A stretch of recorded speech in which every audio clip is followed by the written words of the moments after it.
So we are looking at day one today of PFT 107. So you guys made it through your first Sochi class. Now we're into our second Sochi class. So this is going to be an 8-day class. So it runs itself a little bit differently than the 12-day classes. This class only has one test instead of two, which is very exciting because you don't have to do a midterm and a final. In this class, there is just a final exam. But what that means is that now we are still doing homework every other day. So now you will have 3 pieces of homework to study in order to review for your final. So we're actually kind of like, we're addressing like 2 sides of the learning curve here, like you guys noticed probably when you're looking at your finals and stuff that, 30 questions, 15 of them should have been familiar. 15 you should have recognized from homework 3 and homework 4. In the midterm, you should have recognized 15 questions from homework 1 and homework 2. It's usually 8 from homework 1 and 7 from homework 2, or however it breaks down. Well, in this class, it's a little bit different. In this class, we're going to have homework every other day still. So today is day 1, so no homework today. Tomorrow will be day 2, so we will have a 15-question multiple choice homework over the weekend. Then we'll have day 3, day 4. On day 4, we'll have homework 2. Day 5, day 6. We'll have homework 3 on day 6. And then we get to day 8. So because this is an 8-day class, you're going to have your review and your final exam. So the review and the final exam are going to cover everything from day 1 to day 8. And so like we're trying to kind of address the 2 sides of like learning here, right? Because like me personally, I'm not a huge fan of memorization as like a learning technique. Don't get me wrong, there's certain things you just have to have memorized, like memorizing definitions is a big part of like passing written exams. You got a multiple choice test and you got 4 definitions there. Like yesterday, we were talking about the differences between like autogenic and reciprocal inhibition when we talked about like stretching, right? Static stretches use autogenic inhibition, active stretches use reciprocal inhibition. If you're not super familiar with those terms yet, don't worry. We're going to teach them when we get to program design because that's where they belong. But you might get, the definitions sound, the words sound very similar, but the definitions are very different. So if something said blank is a Golgi tendon organ inhibiting an overactive muscle spindle, and then you saw autogenic, reciprocal, altered reciprocal, or all the above, I don't know, all the above is the cop-out version. We know that what I just said is autogenic inhibition, right? So memorizing can be handy for stuff like that, but generally I think that like a lot of people when they're studying in school and stuff, they spend a lot of effort putting time into like memorization rather than like understanding certain concepts. And I'd much rather have a student who like understands a concept on like a deep level and maybe they can explain it in their own words more so than somebody who like memorized a bunch of like the advanced names for vitamins. Now, that being said, as much as I am not a big fan of memorization, it is a tool that does help you pass your exams. So we need to have some ability to memorize, which is what we are actually doing with the program here. So you went from a 12-day class, which gave you 2 pieces of homework followed by a test. So you had to review 2 pieces of homework and then take a test. This is an 8-day class. So you're actually going to have to review 3 pieces of homework. There will be 5. Done it. There will be 5 questions in. Oh my God! I can't highlight right now. I'm inaccurate with my mouse. There will be 5 questions in the. I'm done. I'll try it again. There will be 5 questions from homework 1 in the final. There will be 5 questions in homework 2, and there'll be 5 questions from homework 3. That's your 15 familiar questions. And then, the other 15 will be from other stuff. Yeah, what's up, Cody? So with the memorization, I know it's nice to have it down when coming to like the exam and the testing, but like isn't it a lot more easier when you get that practice one-on-one with somebody and on a daily basis or just in general, and then it becomes real natural for you, like in everyday life. Totally. Compared to when you're in school and you're learning it, it's a bit harder because you're not constantly talking about that same topic every single chance you can get. Right. So like, yeah, I mean, if I've got somebody who, knows the definition that a mitochondria, it's like, what's the mitochondria? And they're like, it's the powerhouse of the cell, right? And they have that memorized, they have it loaded up and ready to go because they've flashcarded it a million times. They got it memorized. I'm good with that. I think that that's going to help you pass the test. But if I've got somebody else who's like, oh, it's this little organelle that lives inside of your cells that produces energy, and that's responsible for, making sure that all of our cells are like alive, and that's how they do all of their essential functions, is because the mitochondria is producing all the energy, and then we use that energy to do everything that we do. Right? Like it's a very different, it's an understanding on a different level. It's a deeper understanding. I prefer the second version. I like people to have I want you guys to have a deeper understanding of like why the rep scheme is for a stabilization client, why it's 12 to 20. I want you to know why that's the case. And it's 12 to 20 because stabilization is all about targeting your aerobic energy system rather than your anaerobic energy system. And a long exposure to an exercise is going to make you better at your body at developing like neuromuscular memory, right? That muscle memory. You get that when you do lots of reps. It's harder to memorize something if you do one rep and you're like, all right, I think I got it, right? No, you do practice. You do 12, 15, 20 reps, right? I want you guys to have a deep understanding of that. That's why we talk about this stuff so much more often, rather than just be like, how many reps? 12 to 20. Like you have it memorized, that's good. And it will, there's going to be questions, and that will serve you in passing your test. But let's say you're taking your test and you can't remember one of your definitions, and you're like, crap, I don't know what this definition is, but you just have a good understanding of everything else, and you read it out and you're like, well, based on everything that I know and how I understand things, this one makes the most sense to me. And that's going to get you a long way, So when we put those two concepts together, and we make you good at memorizing and understanding, that's how we have a very high success rate here at Soji. If I'm bragging, which I am. So basically, you just recommend more on studying and just trying to memorize it, I guess, in a way. Yeah, and asking me questions. I mean, like the more you ask questions to and have a deeper understanding of this stuff, help me. Ask me questions, help me put it in words that you understand. You know what I mean? You don't have to say autogenic inhibition is when an overactive Golgi tendon organ inhibits an overactive muscle spindle. You don't have to say something like that just because it's the definition. Maybe you're like, well, it's where the sensory receptor that is, responsible for tension realizes there's not actually that much tension and tells the muscle to relax. That's a good definition too, It may not sound as scientific, but like if I explained it that way, my clients will go, huh, okay, I get that, and that's great. Some clients love that, Yeah, and speaking of tension and stuff like that, like whenever you're working out and you're trying to build muscle, don't you want some kind of tension? Like when I used to tell you about when they pause and they let them and they slowly release, isn't that kind of a tension inside your bicep and your arm area? Yeah, so we'll talk about like that. It's kind of slow, eccentric type of rep. It's really good for bodybuilding. It's really good for like hypertrophy. We'll talk about that when we get to our program design classes. When I'm going to break down like repetition tempo. It's not a full lesson, but it's part of our. We call those acute variables, by the way. Acute variables is our way of saying the rules. And so like how many reps, how many sets, what's the tempo, how heavy, right?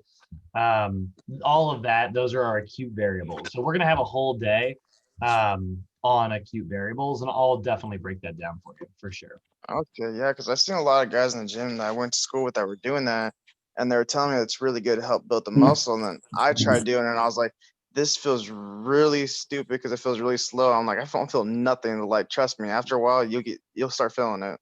Yeah, it's great for, like I said, it's great for hypertrophy. It's not so good for strength. So if you're not doing it right, it's not gonna feel awesome. Okay.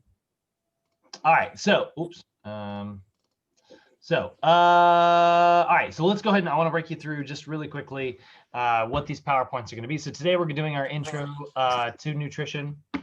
So again, kind of like yesterday, actually, well, sorry, kind of like 2 days ago, we'll talk about like what the concept of studying nutrition really means.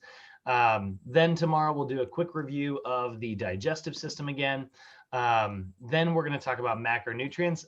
Fair warning, guys, this PowerPoint 4. PowerPoint 3 is going to be macros for protein, carbs, and fat.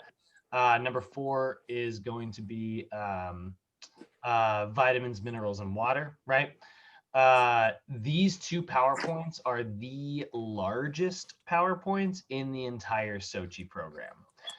They are both over 100 slides. I'm pretty sure one of them is like over 130 slides.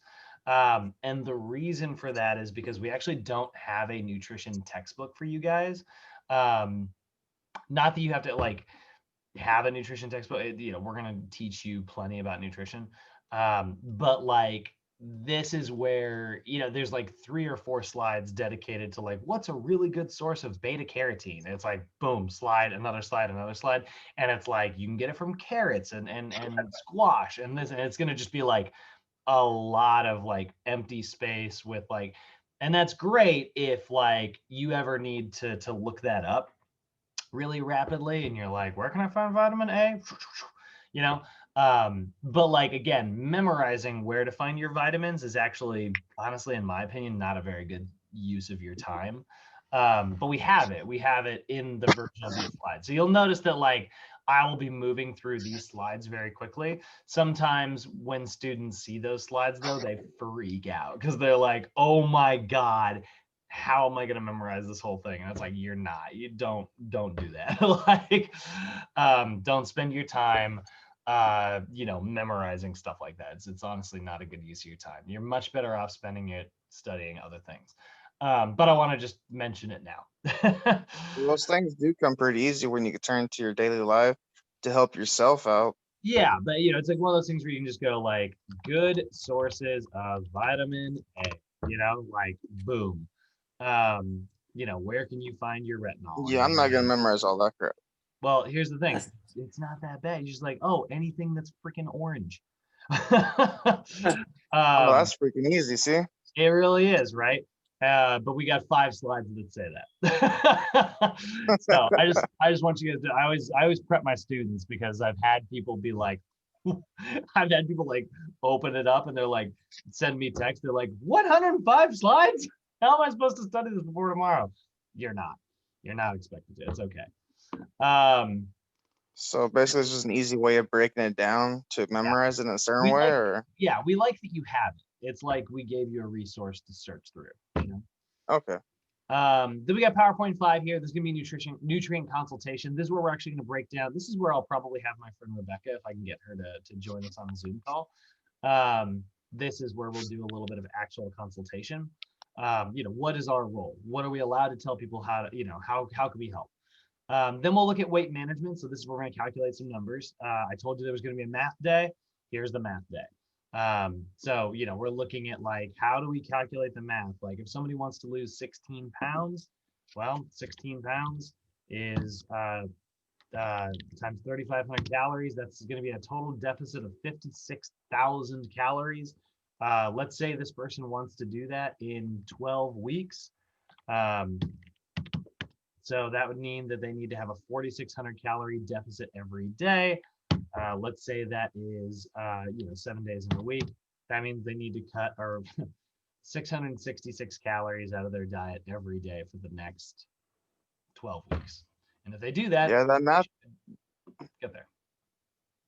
yeah, the math part doesn't sound too bad. I mean, I like math, but Not that bad. the other thing was last week's when you were breaking it down to where you're showing us how to. I think it was the calories, and then showing us how much you need to lose a pound or whatever it was. Mm-hmm. Yeah, I took some notes on that one because that really helps out too. So at least I have an idea on what I can do to help myself at some point. Yeah, we're going to do a much better job in this class. We're going to a whole day dedicated to it rather than just a little bit of time. Okay. And then lastly, we'll look at nutrition for special populations. We'll talk about how like seniors need more calcium and fiber, right? We'll talk about how diabetics need less sugar. So we'll break down like our special pops, like diabetics, arthritic clients, osteoporosis, things like that, kids. what are all the, what are all the modifications that we make if someone's like special, right? And then we'll have our review and our final exam. This is going to be, I'll put this in red. So this is going to be, let's see, today is day 1. This is Thursday the 21st. Day 2 will be Friday. Day 3, 4, 5, 6, 7. It'll be day 8 will be February 1st. So this is going to be February 1st. 21, right? So that is where we are meeting in the park again. So we're going to do part 2 of our little stretch lab. And then that's also where we'll have our final exam. So I'll be sending this out later today. And you guys can have this, and that way nobody will forget when our final is, or forget when we're showing up in the park. All right, so let's go ahead and dive into the lesson here. Get my notes open. Get her done. Get her done. Let's see here. Zoom that out a little bit. Corner. There we go. My internet's acting a lot better today. I noticed neither of you guys have been kicked off yet, which is good. All right. Okay, guys. So we are looking at day 1 here. So this is PowerPoint 1, our intro to nutrition. So this will be a very gentle day. You're going to see a lot of definitions today that are just like, well, what do we mean when we talk about like nutrition? This is what we mean, right? So sports nutrition, which is really what this class is, by the way. This class is really like a sports nutrition class. It's a specialized area of study within nutrition as it regards to like athletes, right? So it partners really closely with the human body and exercise rather than just general nutrition information. Like I like general nutrition information and we need to have that as our foundation, but we are primarily like, here to train people to meet certain like health and exercise goals, right? So because of that, that is the type of things that we're always going to kind of refer back to. We're going to talk about like, well, how many carbohydrates does somebody need? Well, generally this much, but if you're an athlete, probably this much, right? So we're going to have like a little bit of emphasis there. It focuses on like, specifically like fuel for physical activity or rebuilding processes, like I said, a lot of people, they constantly talk about how much protein they need to get in their diet, but they're not the people who exercise very regularly. So it's like, do they need that much protein? Not really, but athletes absolutely do, because you are creating like, little bits of cellular damage and you need to repair that damage, right? So we'll talk about how to facilitate and repair that process. And then obviously we need to optimize athletic performance, right? Where, our whole job is to get that 1% extra out of somebody, because that 1% could result in, 3-pointer at the buzzer, like just because they're a little bit faster getting hustled down. So while we're looking at this, right, in order for us to understand like these concepts over the next like 8 days, we need to have a pretty good general, understanding of nutrition and exercise science and how they kind of link up.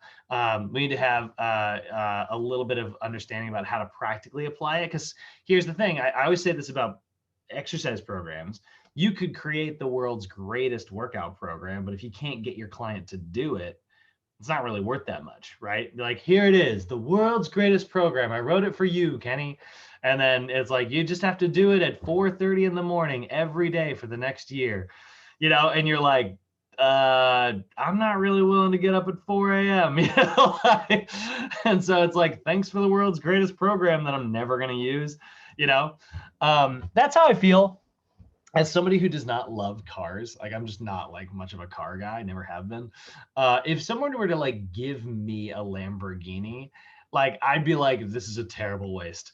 Like, you're giving it to somebody like I don't drive fast enough to do this. I only go to work and back. Like I would have took that and sold it. Yeah, right. Like I would do that. I probably would. I'd probably be like, I'm gonna sell this and buy something that I want. Yeah, seriously, get into a home. Yeah, right.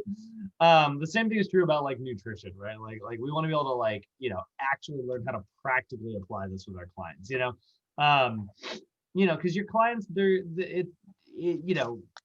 well, I always say this, but it's like, what's the point of living longer if you're not actually living? Like, how do we get a little bit of dark chocolate into someone's diet while still helping them reach their weight loss goals? So that's what we're going to look at there. So we are going to be looking at the idea of like what we are. So we are what is called an evidence-based practitioner, right? And so an evidence-based practitioner is someone who relies on the information and the guidelines which has been proved to be safe and effective through research. So, when we talk about like research, right, we got to kind of look at like the efficacy of how this research has like gone about. And so, for instance, when I say that, what I mean is like when someone says, "Oh, well, I heard, my friend John had this, friend of his who did the keto diet and they lost like 70 pounds," and it's like that's great. But like your conclusion should not be after something like that, the keto diet's the best way to lose weight. We don't want to make that like mental jump. What we do want to say is like, that's really great. Good for them. I've heard of a lot of people like having success on keto. That being said, scientifically, there hasn't been a lot of long-term research that proves that it's better. And then somebody might go, "Oh, so you're saying don't do keto?" It's like, no, that's not what I'm saying, right? Like what I'm saying is there isn't a lot of long-term scientific research that proves that it's better. But clearly, someone who's had success, and I know someone who's had success, and we've heard a lot of stories about this. And so there's a little bit of difference here between like evidence-based research and what we call anecdotal evidence, right? So anecdotal evidence is a legitimate form of like evidence, right? It's just at the very bottom of like what we place importance on. So like, if someone tells me something, I don't, necessarily have to disbelieve it, right? I don't have to like get all intense and like argue about it, right? I can say, okay, yeah, I believe that probably happened. Like if somebody tells me that they had success on the alphabet diet, which is a diet that I made up that doesn't actually exist. But the alphabet diet, I never heard of it. yeah, no one has. But I'm going to talk about it. But it could be successful, just like any diet could be successful. Is where you only are allowed to. It's a 26-day program. You're only allowed to eat foods that start with the letter A on the first day, and then you're only allowed to eat foods that start with the letter B on the second day. And day X is going to be very difficult. So that's basically a fasting day, and so it's a fake diet, right? But like someone could probably succeed on that. And so then like, it's just like, okay, well, is that a good diet? Probably not. But when people put effort towards reaching a goal, they make a lot of like other little choices they don't really recognize that they're making. And it probably like helps their success. This is why like sometimes studying diets can be so hard. You'll notice a lot of the stories that I tell in this class from like research are often where the scientists are actually pulling the wool over their research subjects' eyes. A lot of times a lot of these stories involve like a lot of lying. So for instance, like in the food journaling one, right? They were like, "Hey, we want to like put you on a specific diet, but we need you to food journal really specifically for the next 4 weeks before we can put you on a diet." And what they found is everybody lost weight during that 4 weeks. And the real experiment was they wanted to see the effects of food journaling. And the reason they have to lie is because if they told them the truth and they were like, "Hey, we want to see if food journaling results in weight loss," people would food journal and then they'd probably like make little changes. They'd be like, "Oh, I'm on this diet and I'm supposed to, lose weight while they're on it." And then they skip a meal here and they do a little different there. Maybe they walk a little bit more throughout the day. They're trying to like boost their results, right? Just like your clients, guys, this is totally going to happen to you. I honestly don't put a lot of arm exercises in a lot of my programs because I know my clients are going to do extra arm reps without me. People love their arms. They're the vanity muscles, right? And so like, I'm going to spend my time working on your squats. But if you want to spend time doing bicep curls, I'm not going to stop you, and it could be okay. That's just how people are. So we are looking at the idea of evidence-based practitioners. We are going to look at, long-term evidence, and we're going to draw conclusions based on, sound evidence. But that doesn't mean that we are necessarily saying like one thing is the exact path and the way to do things, right? We need to have the appropriate education and certification. In our case, that is going to be your guys' FNS certification. That's your fitness nutrition specialist. You want to have a little bit of hands-on experience. I don't know about how very hands-on we are getting, but we are definitely like talking a lot about this stuff and going through a lot of like, versions. And we're going to work with like these special, dietary like plans, these ideas of like developing programs, which we're allowed to do. We are allowed to like construct healthy examples of meal plans. What we are not allowed to do is tell someone to eat exactly that. So you'll see trainers all the time give people like a meal plan, like I could even just say, let's see here, meal plan. Yeah, that's probably enough actually. Infographic. Give me an infographic version. There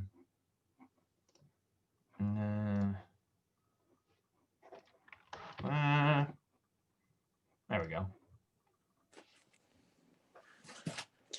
Ugh, God, that's low res. Wait, where'd it go?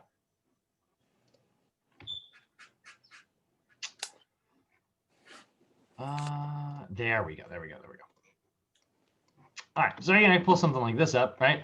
And it's like, here we go. What is a 1,500 calorie diet? So it's like in the morning, it's 4 protein pancakes, which you got to make specifically the protein pancakes, right? A couple berries, and then like you get a snack, you get some yogurt and berries, and there's your lunch, and there's your next snack, and then there's your dinner, right? It's not bad. This is healthy. Look at how many there's lots of color throughout all this. Plenty of protein. Let's see, we're getting 29,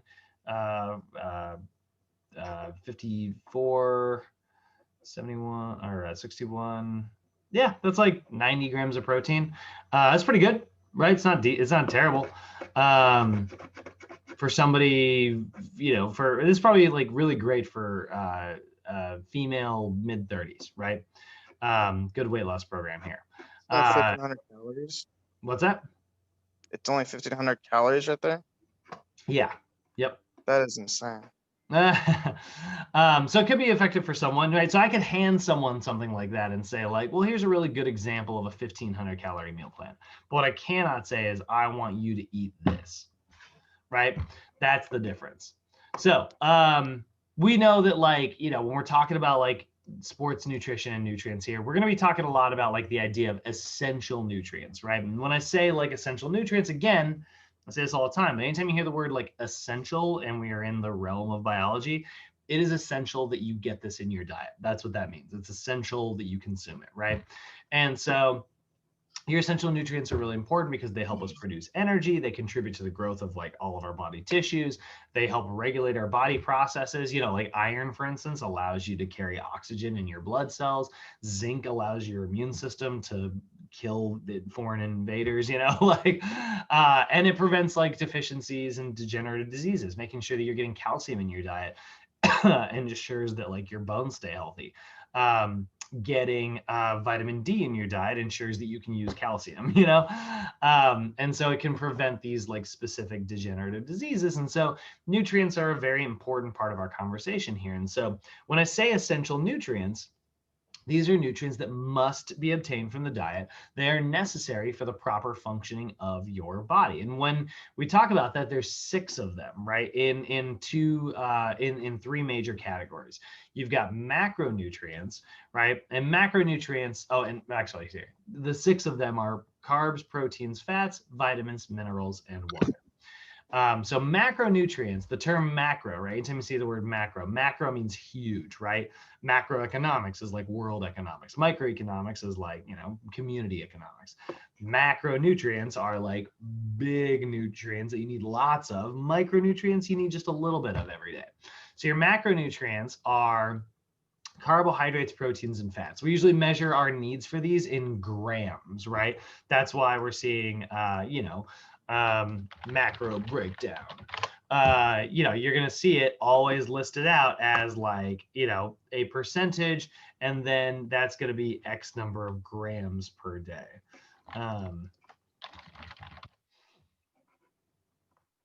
So, they need 30 grams of carbs is a keto diet, 89 grams of protein and 179 grams of fat. I didn't realize, man, keto's so freaking popular now. I just no escaping it. But that's why we break it down, right? We break it down because we're looking for, that's so funny. Look at this, keto. We're trying to find how many grams of something to eat, right? And so that's a pretty large amount. Whereas your micronutrients, we're looking at like milligrams, right? Or micrograms, very, very, very, very small amounts. So carbohydrates, proteins, and fats for your macros. Micros, those are your vitamins and minerals, right? And so vitamins and minerals, vitamins, really important for certain metabolic functions. Minerals, really important for certain like other physiologic functions, right? And then we got water, which is the most essential nutrient that literally allows every physiologic process you have able to take place, right? So like hydrolysis and dehydration synthesis are both happening thanks to like water being able to move nutrients around and do specific things inside the body. So looking at our carbohydrates, right? What are carbohydrates? Here's a little bit more complicated version of how we normally break this down, but carbohydrates they're compounds, right? And what a compound is basically multiple elements coming together and being attached to each other. And so these are compounds that are made of carbon, that's where we get the word carbohydrate, hydrogen, and oxygen molecules, right? So when we look at a carbohydrate, right? The simplest version of carbohydrates are going to be a molecule of glucose, right? So a glucose is a single molecule of carbon of a carbohydrate, right? This is a single sugar molecule. So you got carbon, 2 hydrogens, an oxygen, and another hydrogen, oxygen, hydrogen, a whole bunch of OH pairings, right? And there it is. That is our classic glucose molecule, right? Now, what's cool about that is it's able to like link itself up and attach to other glucose molecules and form what are called like, polysaccharides or disaccharides if it's just 2 of them, but they're able to like link together like crazy. So you get a bunch of them linked together and then suddenly you have this big, big long chain, and that big long chain, looks something kind of like this. Actually, just saw the picture I need, right? So there's like a big chain of many glucose molecules all held together. And so that's what gives our carbohydrates structure, right? And so you've got complex chains of single sugar molecules. That's a really good working definition for carbohydrates, right? They're these big chains of individual molecules of basically glucose. And that glucose is what gets broken down primarily for our energy source, right? Now, proteins are complex chains of amino acids, right? And amino acids are a compound made of carbon, hydrogen, oxygen. So same ingredients as carbohydrates, but they've also got a little bit of nitrogen in there. So when we look at like a protein, we'll get amino acid. When we look at like a single amino acid, it looks something kind of like this. Actually, whoa. Cody, can you mute it for me, buddy? Oh yeah, sorry about that. No sweat. So here is, oh God, that's low res. Give me high res. Hey, there we go. All right, so here is a couple different versions of amino acids, right? So here is arginine, histidine, and lysine. You'll notice they look really similar, right? But there's just slightly different shapes at the end there. Then we look at like aspartic acid and glutamic acid, right?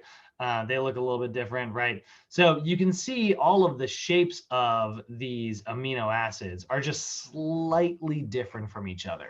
So when I show like a picture of an amino acid, a lot of times like this is not an actual amino acid that we're pulling up a picture of. This is just a what we call like a generic amino acid. And you'll see it has this little thing that we just put the letter R here. That's called a side chain or an R chain or an R group. And basically this is what gives each individual amino acid its unique shape. So that R chain looks different in histidine than it does in glutamic acid, right? What's up? Question? Yeah, so with the amino acids, they do have those supplements for when working out. Do BCA those? Are those really like necessary to use? Well, it depends, right? So that question, you could say that you could honestly that question could be applied to almost any nutrition question, right? Is it really necessary, right? Whenever you look at any supplement. So yeah, let's talk about it, right? So BCAAs, branched chain amino acids, right? Yeah. That's a specific group of your amino acids, right? So if I show you BCAAs,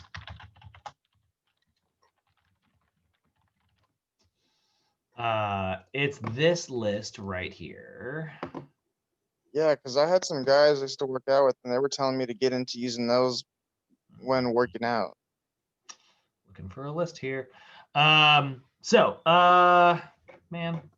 All right, well, we got 3. All right, so here's a good example of like the 3 biggest BCAAs, right? So leucine, isoleucine, and valine. So these are very essential amino acids when it comes to protein synthesis.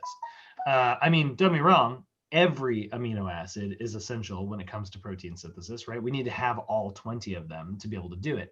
But these in particular have been shown to be like generally the ones that like can boost a little bit of like what they've done is they've put people through like studies where they like put 2 groups of people, they gave them the same workout. One group they gave BCAAs and the other group they didn't. And what they found is that the group that took BCAAs gained muscle more easily than the other group did. And it's because it boosted their levels of these things. But here's the thing about like your BCAAs, right? Does it actually boost protein synthesis in everybody? Probably not. At least I wouldn't assume so.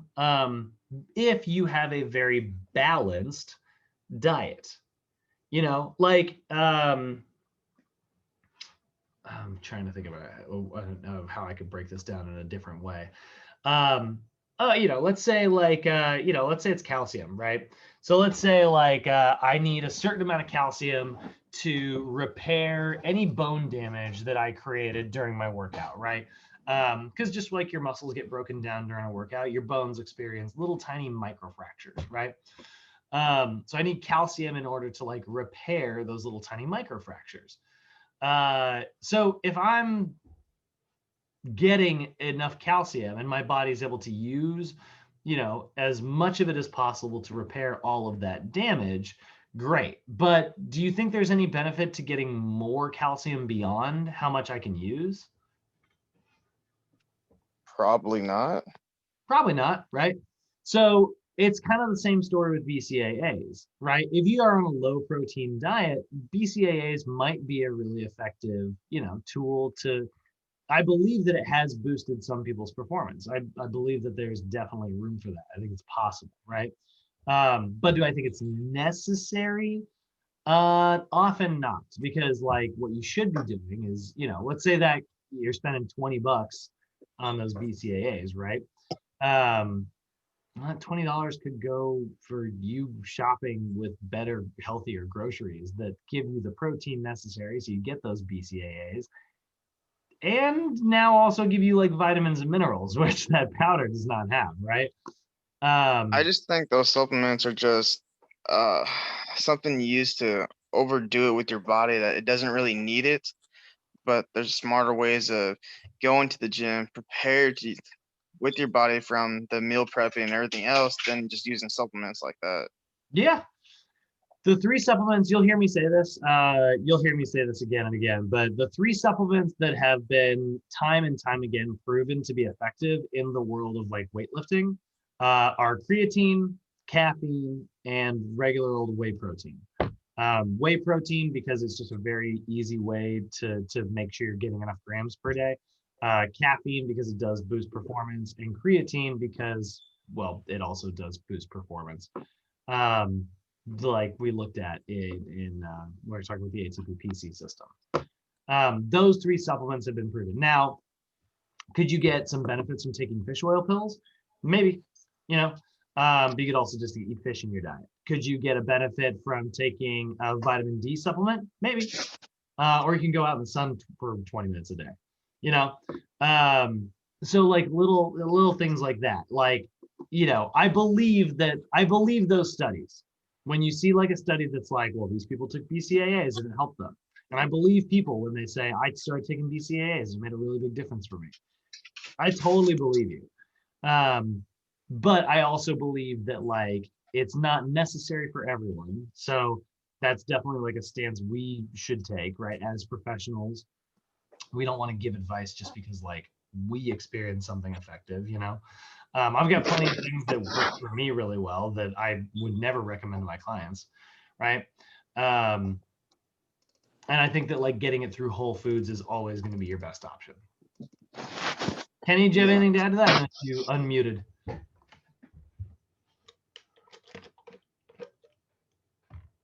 Nope. Question? Comment? Kenny? I was gonna say that I've taken aminos before. Mm-hmm. I mixed creatine with aminos, and my biceps felt like a lot stronger. They looked a little bit bigger. Yeah, I can believe that. You know, creatine is really great at boosting your ATP-PC system, so you'll be able to lift a little heavier because that's your high intensity system, right? And if you weren't getting enough grams of protein, or maybe you weren't getting high quality protein, or you know, like the protein you were getting was missing those 3 essentials, maybe it filled in your gaps for you, you know? Yeah, I just took I ate like 5 eggs in the mornings and aminos, mixed it with creatine, and from there it felt big. My biceps felt a lot bigger. Sure. Yeah, I believe it. So, you know, that's kind of what we hear there, you know, like, so I'm not against the idea of supplementation, but it is rare for you guys to hear me say, you know, I would take this. Usually I will say I will often go to a lifestyle change first and supplementation second, you know, just like multivitamins. I don't have anything against multivitamins, you know. I think they're a great way to kind of fill in the gaps.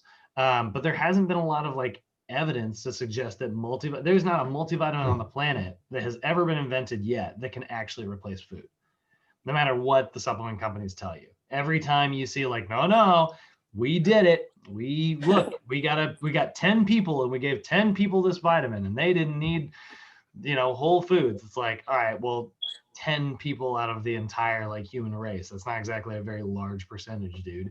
You know? And that's another thing we got to look at when we look at like analyzing things, you know? Yeah, but with supplements, I just feel like I have so many questions because there's so many of them out there for different reasons on what they want to use them for, but it's just knowing what's really going to work for your body, because everyone's body's going to take it in a different way. It just all depends on if it really works or if it's going to do damage to my body in the long run. You know what's interesting? I would almost challenge the way you worded that. I would almost challenge it and have like a rebuttal and say, actually, everyone's body is going to take it in the same way. But your lifestyle is going to mean that you are deficient in ways that are different than I am deficient. So we both might get the same thing, but we will not be able to use it in the same way, which is just a slightly different way of thinking about it. That's like a little bit easier to like visualize for someone, you know, when you're looking at like analyzing these things. But I love that. I've used some and I used some pre-workout too, where it would like boost me up to get me pumped up for like days I would really need the energy for like chest day. Like I really suck with chest when it comes to it. So I used that to really get me going. But I didn't feel like it would really help. It would just like make me feel so energized, but it didn't give me the what's the word for it? The performance I felt like I needed. There you go. Okay. It just basically wore me out. Yeah, some people, like my coworker Mo. Mo is a big fan of like certain types of pre-workout. He's kind of goofed around with that a lot. And you know, if you use it in the right way, pre-workout, which is really just caffeine, you know, with like, you know, oftentimes they'll mix it with like other stuff. But if we look at like pre-workout, I'm just gonna click the first one. Yeah, I use that lit stuff. What is it? Oh, this lit right there. Oh, I've heard. Yeah. I know this brand. Let's take a look at what's got in it. So sodium and potassium, which makes sense, right? So it's got the same ingredients as Gatorade.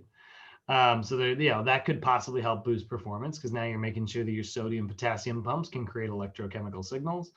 Beta alanine, which has been shown to have like certain effects when it comes to energy production. It's got creatine in it. So creatine's been shown to boost performance because creatine in particular, like I said, fuels that ATP-PC system. Caffeine, right? We see a big thing of caffeine in there, 250 milligrams. Peat apple extract, I don't know what that is. Coffee Arabica extract, so there's some more caffeine, right? And then it's got a little bit of citrulline and nitro in it, which are going to result in like vasodilation. So that is stuff that causes your blood vessels to expand, which you probably noticed when you took it. You looked a little more like veiny. Yeah. So that's what nitrous does. And so that can open up your blood vessels, which theoretically means blood flow can get to your muscles easier, which means it can deliver oxygen easier, which means you'll be able to lift heavier. Does it? Yeah, the studies on that one are kind of out. Like some people are like, it makes a lot of sense when you say it out loud, right? It makes a lot of sense when you hear the idea. What's up, Callie? When you hear someone say, you get more blood flow, right? And it's like, okay, well, blood flow would mean that I could lift heavier, right? Because blood flow is oxygen, oxygen is energy production is energy, right? Like you kind of like make a couple mental jumps. But again, it's like one of those things that like, when we go back to it, it's like there isn't a lot of evidence to actually show that like, your blood vessels are designed to give you as much blood flow as you need. So boosting it beyond that doesn't really, you just have a surplus that's like laying around and didn't do much, right? But maybe it does. Maybe it does. But the pre-workout, yeah, it's got caffeine in it, and caffeine boosts your energy levels. And it's got creatine in it, and creatine boosts your energy levels. So is taking that stuff going to be effective? Sure, if you're using it the right way. Do you need it? Probably not, And that's going to be where a lot of our conversations on nutrition end. Does it work? Yeah, maybe. Do you need it? Probably not. After I used it a couple times. Yeah, especially after I used it a couple times and I crashed out from it. I was like, I really don't need this crap. So I stopped using it. I felt fine afterwards. Yeah, and that's an interesting thing about pre-workout too. You'll remember what I said. You'll remember what I was saying a couple days ago, where like some people actually burned less calories on days that they worked out because it basically conked them out so bad that they end up laying around for the rest of the day. Sometimes taking caffeine results in those crashes. So like, yes, statistically, it has been proven time and again that athletes benefit from caffeine in their sport. But have we also tracked them through like maybe a weight loss program, where they need to burn calories?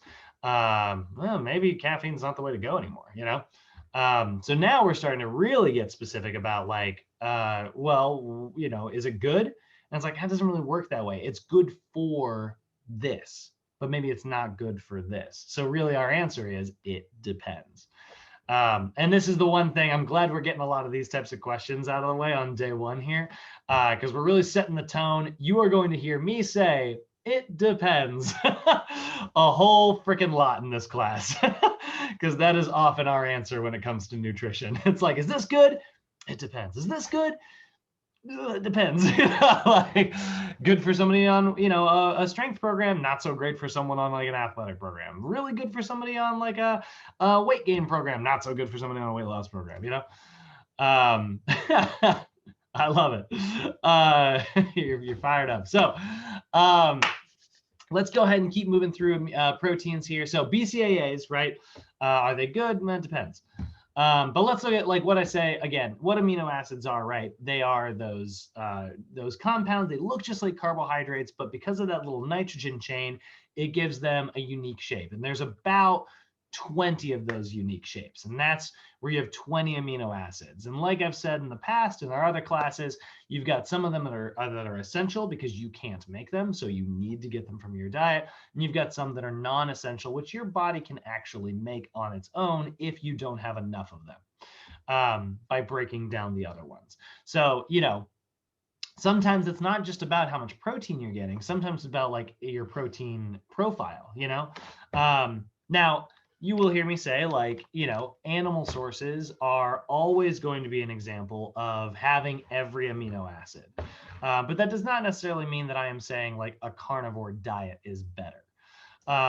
You know, like our carnivore diet does ensure that you're getting a full amino acid profile, but it comes with more cholesterol, it comes with more saturated fat, which if you're not being careful can be very bad for you. Whereas like a vegan or vegetarian diet is missing some of those amino acids in a large portion of the types of foods. But as long as you're pairing those foods together, you're creating complete proteins, right? Because you're getting all of your essential amino acids and you're getting them in high enough levels. Because you do have what's called an amino acid pool. We'll mention this tomorrow when we're talking about the liver tomorrow. But your amino acid pool is where, like, you know, when you have extra amino acids, they basically kind of hang out and, you know, they're in this like big pool. And when you need to create protein synthesis somewhere, it gets shipped to where it's going is a good way to kind of think about it. Yeah, niacin's a really good example of that, right? That's like your B vitamins can really help with that. Niacin is something that like vegans actually have a really hard time getting in their diet, just because it is a vitamin that's primarily found in a lot of animal products. So that's actually a rare example of a supplement that if I do have like a vegan client, I will often recommend, just because it does help with like energy production.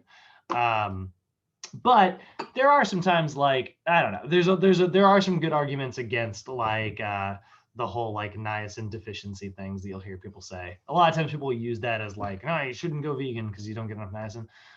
There's some interesting arguments on the other side of the aisle with that. I'm not sure that I'm sold on them personally, but I think that it's fair to bring them up. You hear a lot of people be like, well, kind of everybody's niacin deficient, you know, kind of like everybody's like magnesium. Man, everybody's magnesium deficient. It's so hard to get enough magnesium in your diet. You just don't have it in a lot of our processed foods and stuff.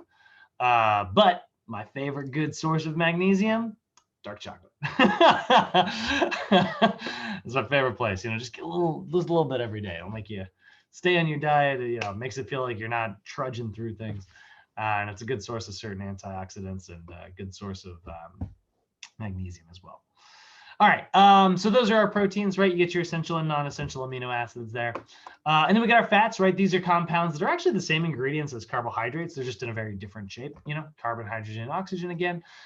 These are going to be in the forms of our sterols, right? Those are your cholesterols, phospholipids, and triglycerides. So that is basically singular fatty acids, double fatty acids, and triple fatty acids. When you look at like a fatty acid, we mean like, let's look at a triglyceride here. Give me the picture that I want. Thank you, internet. So when you look at it, right, this is a molecule of glycerol over here. And then there's a fatty acid, there's another one, and there's another one, right? So triple triglyceride, right? Whereas like, you know, so 3 fatty acids attached to it. Phospholipids, that's 2 fatty acids. Phospholipids are actually really important. You know, this is one of the reasons we need our diet to have plenty of fats in it, because they make up this, which should look somewhat similar. This is our cell wall, right? And so like, you know, you can see like all of our cell walls are created with these phospholipids. And so very, very, actually, that's a great picture right there. Look at how many phospholipids, right? And that's, you know, keeping water inside of our cells and keeping other water outside of our cells and allowing things to pass from one side to the other. So we're really glad to have those in our diets. And cholesterols, right? When you look at like sterols, which are single, that's actually not the picture I wanted. Actually, you know, this is fine. This is definitely promoting some veganism here, but which I'm not trying to do, but this is a good picture. You can see like sterols, right? They are basically, you can see they're a really good source of like high density cholesterols rather than low density cholesterols. And the high density cholesterols are the ones that are typically associated with cleaning out your blood vessels. I always like to tell people it's like pipe cleaner for your blood, you know, like, you know, like my little water bottle here, it's got a little really thin spout. I have this little tool that lets me get in there when I'm washing it. You know, that's kind of what your high density cholesterol is. It goes through and kind of cleans out your blood vessels, whereas the low density stuff tends to get stuck on the walls and things like that. So we like having like plenty of plants in our diet. They're really, really, really healthy for us. Make sure you're getting your veggies, you know. Then we got our vitamins and minerals. Vitamins, these are nutrients containing, guess what? Carbon, hydrogen, and oxygen again. So you're starting to see again, like those are our big three. And then we also have nitrogen here. So what's funny is vitamins and proteins are kind of similar chemically. But vitamins don't have any energy in them. That's one of the biggest differences here. They're such trace amounts. There's really no calories in vitamins, which is what's always kind of funny. I mean, here's the thing. You should never be this pedantic. Do not annoy people in the world with this dumb fact. But like when someone says like, you know, you got to get more B vitamins in your diet. Nice. And love which one, you know, because it's going to give you energy. And it's like, you know, technically vitamins don't have any energy. So that's impossible. Don't do that. But it is true. Vitamins don't have any calories, so therefore they don't actually have any energy. But we use vitamins, particularly B vitamins, to do the Krebs cycle, which gives us energy, right? And then we're able to use our calories from elsewhere. Yeah, what's up, Callie? Question.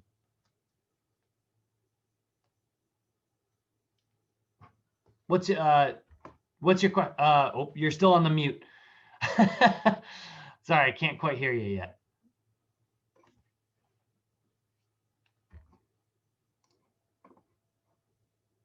Uh-oh. Callie, you're still muted. I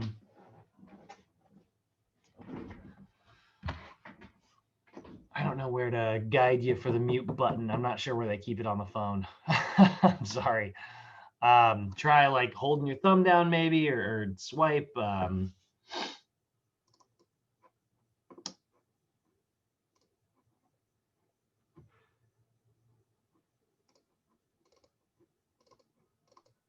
It's fine. Hey, I there was it is. laughing. Gotcha. Like I like so true. So that's all I wanted to say. Oh no. You just unmuted. I didn't hear most of that. What was your question? I saw your hand raised. What was your initial comment? That it's so true. That's all I wanted to say. Oh, all right. Okay. So yeah, it's funny, right? Like we don't necessarily need to tell someone that like vitamins don't have any energy, right? But it is true. Like they don't, you know, all the vitamins in the world will not give you, this is why we need to make sure we're getting sufficient calories. And then we use vitamins to help us release those calories to make us like actually energized, right? And that's what's kind of interesting. But there are like specific vitamins, or more importantly, minerals that we should take every day. So anyway, I've had to like explain this. Okay. So what we were talking about before was how are we like, okay, I like could like literally listen to you for hours and hours on end. But at the same time, when you have a client that knows nothing and you're like, well, you should put more protein in your diet, like that would be great. But how many, like, you know, how much are they exerting their energy based upon like what they're actually doing? So if they're sitting at home all day, you're not going to need that much protein, right? Turns into fat. Yeah. So, well, if it's in excess of calories, it will turn into fat. If they're still in an energy balance, they'd be okay, you know? But yeah, if they're getting excessive calories and excessive protein, yeah, or, you know, excessive calories and excessive fat, or excessive calories and excessive carbs.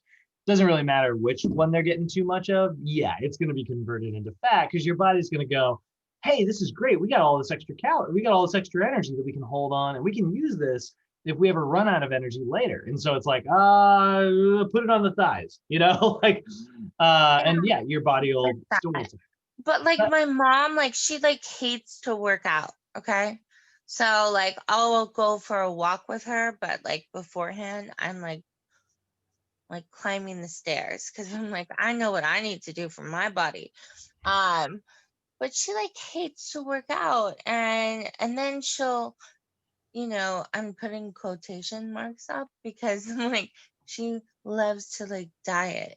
And I'm like, there is no diet. It is a lifestyle. So I don't know what like keto program you're on, but at the same time, it's like how do I break it down for someone that like has no idea? Well, we have we were talking about it earlier. We're going to have a day dedicated to nutrition consultation, and it's going to be about like how to communicate with our clients. It's what did I say? Day 7? Was it the last day before the final? Hold on, I got it right here. No, it is day 5. So Wednesday. We'll talk about like how to communicate on Wednesday, right? Like what are the best, most effective things to say? Because that's one thing that is true. Like sometimes it is hard to give somebody like a full, physiology lesson. You don't have time for that. Ain't nobody got time for that. But we do have time for is like pro tips. And pro tips are helpful. They can be. But I think that's sometimes what people go wrong, like is they're like, oh, well, pro tip, you should do this. Like my mom loves pro tips. My mom used to watch like a lot of Dr. Oz. And, Dr. Oz was like, so many women are vitamin K deficient. And then he was like, you know what a really good source of vitamin K is? Pickles. And he's right. That's a true statement. This is made from cucumbers, and cucumbers got lots of vitamin K in them. And so then my mom hears that and she was like, great, I'm gonna eat a jar of pickles a day. And I was like, oh, Mom. Like that's where pro tips get you in trouble. Does he even like remotely understand how much sodium is in that? Right. And so like, are pickles good for you is a flawed question. Pickles have vitamin K. Vitamin K is good for you. They also come along with like lots of sodium. Too much sodium is good for you, but too much sodium is bad for you. So it's like now, it's like, so the real answer is like more complicated, right? And we go back to, it depends, right? But that's where like we need to be careful about how we communicate this information, because you get people who do misinterpret, very, very easily. So yeah, we'll have a day on that for sure, Callie. We'll address that. I didn't mean to like. Anyway, thank you. Okay. Yeah, of course. So we love our vitamins, right? We love our minerals, inorganic elements. And that's what's fun, right? When we talk about anything that's organic, organic means that it is, we are, you hear this in sci-fi movies all the time. It's like, we are carbon-based life forms, right? And it's because carbon is just this really cool element that's super good at combining itself with a lot of other, different types of things. Carbon's great at binding to oxygen and hydrogen. And so we use carbon to create like, all of our amino acids, which make up our body. But there are inorganic elements that are not built on carbon that we use: iron, magnesium, phosphorus, zinc, sodium, sulfur, all of them are actually really important. Fluorine. These ingredients, these inorganic elements make up parts of our body. Like calcium doesn't have any carbon in it, but we use it to make our skeletal system, right? Sodium and potassium are how we generate action potentials to create electrochemical signals. Like, minerals are a really important part of our diet. And so they're vital for structural parts of us. Like, again, going back to calcium there. Iron is the constituent of your blood. And they do also like regulate body processes. Sodium and potassium are good examples of that. Sulfur is how you you're in chlorine, right? Chlorine's essential. It's like that, that's not me telling you to go drink bleach, like certain political figures once did. That's not me saying get bleach into your bloodstream, because bleach is made from chlorine. But like chlorine is an essential nutrient, actually. It's how you make hydrochloric acid. Luckily, you get it from things like table salt. So you don't necessarily need to get it from, or you also get it from things like kale, actually, which is healthier. But like, it is essential. And then water, right? Water, holy crap, water is important, right? So like making sure you're getting plenty of this stuff every day.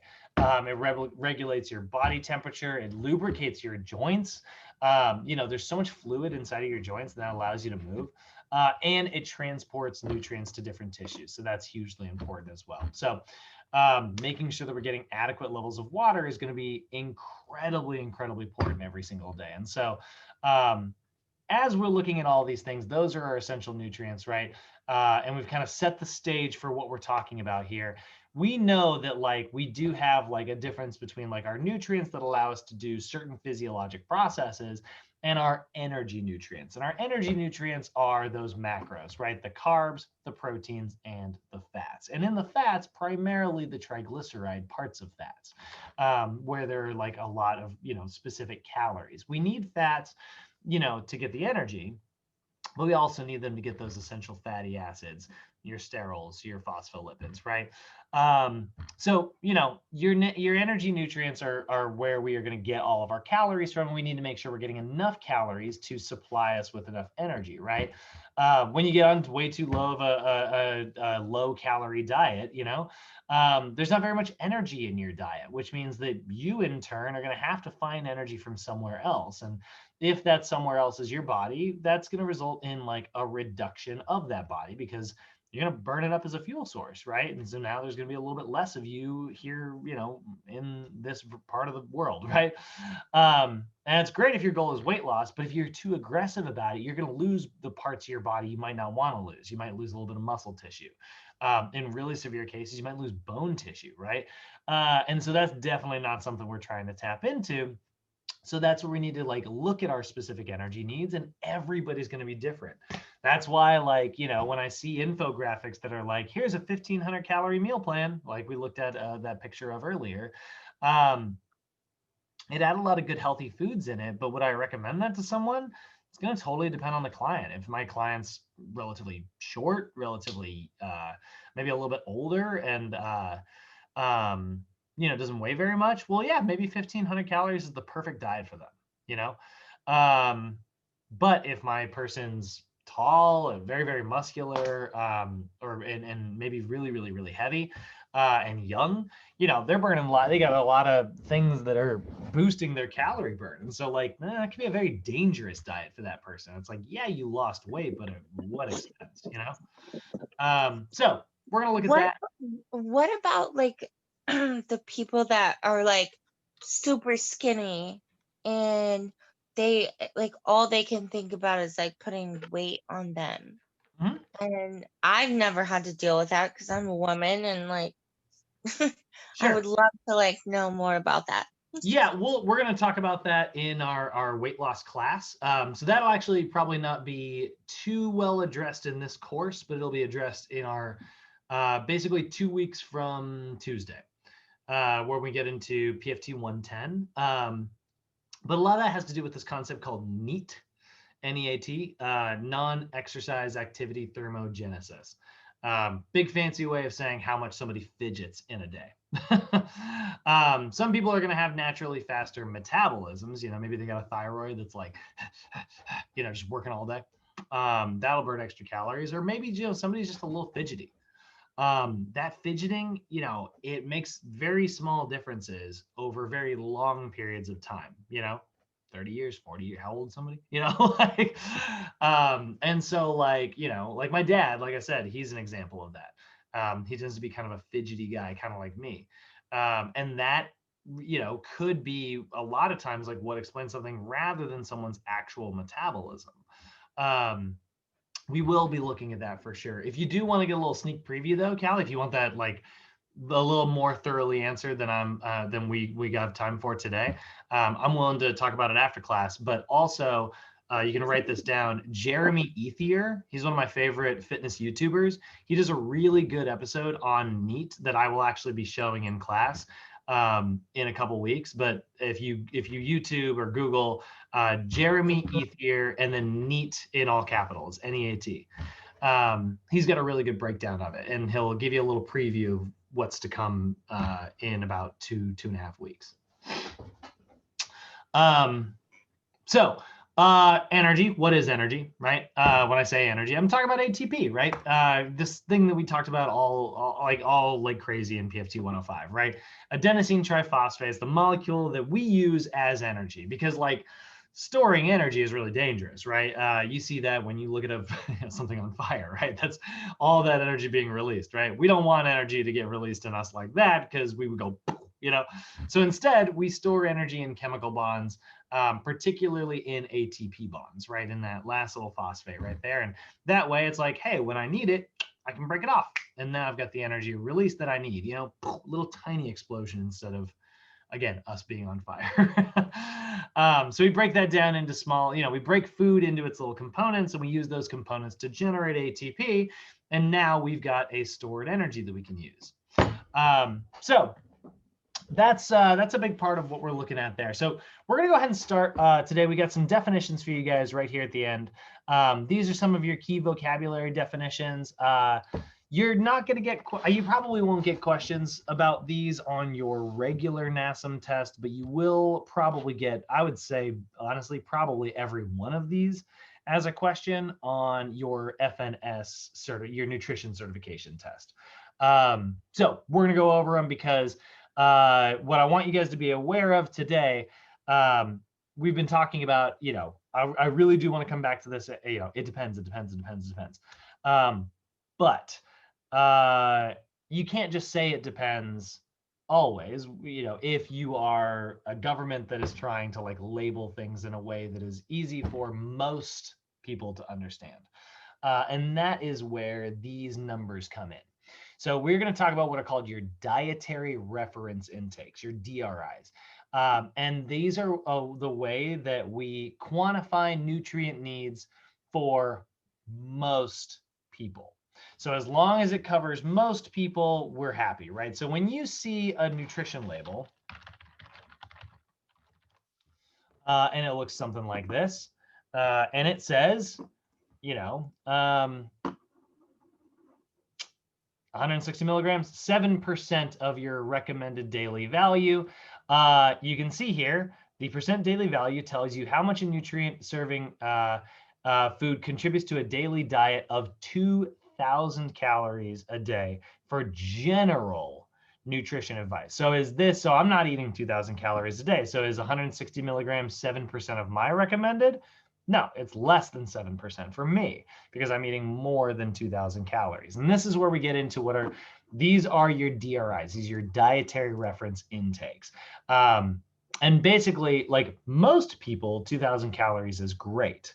So that's it's not even an irresponsible thing to put on a nutrition label. Sometimes people get a little up in arms when they see it. They're like, well, that's not good for me. And it's like, well, it's good for most people. 2,000's not a bad recommendation. It's going to hit about 50% of people. But that's where our more advanced knowledge comes in, working with our clients, because now we can start to break down these versions here. So I need you to know what these are. So your dietary reference intakes are these four big things right here, right? The original one that there used to be was the RDA. Callie, this is probably what you originally studied. I imagine, you know, you said you studied nutrition and training back in the day. When I got first certified, it was just back in the day. The only one you need to know was the RDA. Now there's the few more, right? We break it down a little bit more complicated now. So this might sound a little new, or maybe, I don't know how long ago it was for you, but RDA is the average, so that's 50% around, dietary intake level that's sufficient to meet the needs of a healthy population. So if you think about it, it's like a bell curve, right? You think about like, what is RDA? I really hope I get a picture of a bell curve here. No, oh God. I don't know what that is. Yeah, all right. Oh, hey, I did. I got the picture I wanted. All right. So your estimated average requirement's 50%, right? And an RDA is going to be like, you know, the amount that puts you like for a larger percentage of population, right? So an RDA, the average intake sufficient to meet the needs of a healthy population. This is basically the minimum recommended for most people, right? It's the minimum amount of sodium, it's the minimum amount of iron, it's the minimum amount of vitamin C, right? But then we got the estimated average requirement. That is the daily intake of a vitamin or mineral to meet the needs of at least half of the population of a specific age or gender. And so when you look at this, right, your EAR, and actually we can see them all here, that is like looking at like if you have like a diabetic, right? That's looking at like a specific age, a specific gender group, a specific population. And that's where we start to break down like what's the average for those people to get the maximum, production. It's kind of like, in a way, it's almost like gambling when you look at these things. It's like an RDA is you're trying to like, get most people, and EAR is you're trying to get at least 50% of people, okay?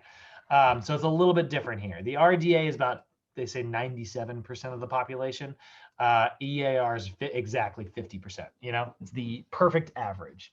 You get two people. Well, the EAR will meet the needs of at least one of them. Then we got the adequate intake level. This is your AI. It's the intake recommended to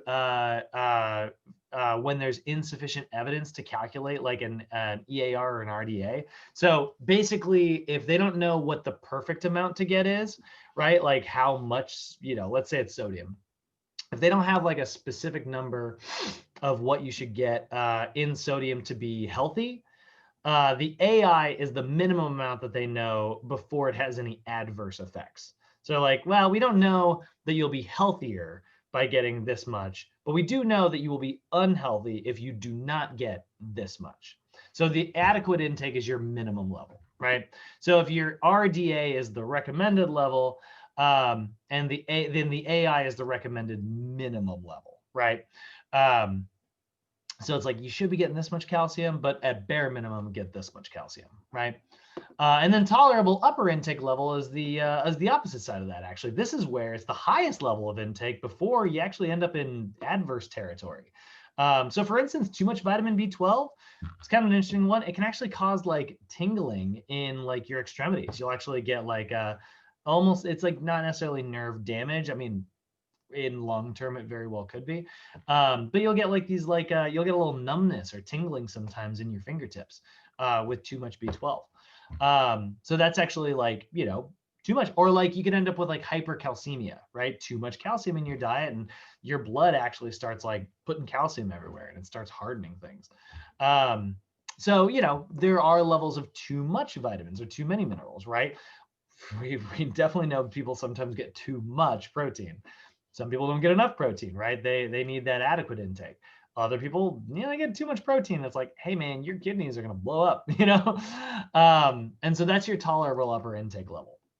But for now, guys, the one I would say to focus on for now, just remember what a DRI is. A DRI is your dietary reference intakes, and they're how we quantify. When I say this is the recommended number, remember that I am probably talking about the RDA. I'm talking about the average recommended for most people, right? Is it a rule for every client?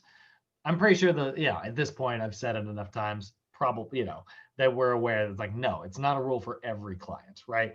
But in general, when someone says you need this much calcium in a day, are they right? They got a 50% chance of being right. Think of it that way. Not bad odds, for my gamblers out there,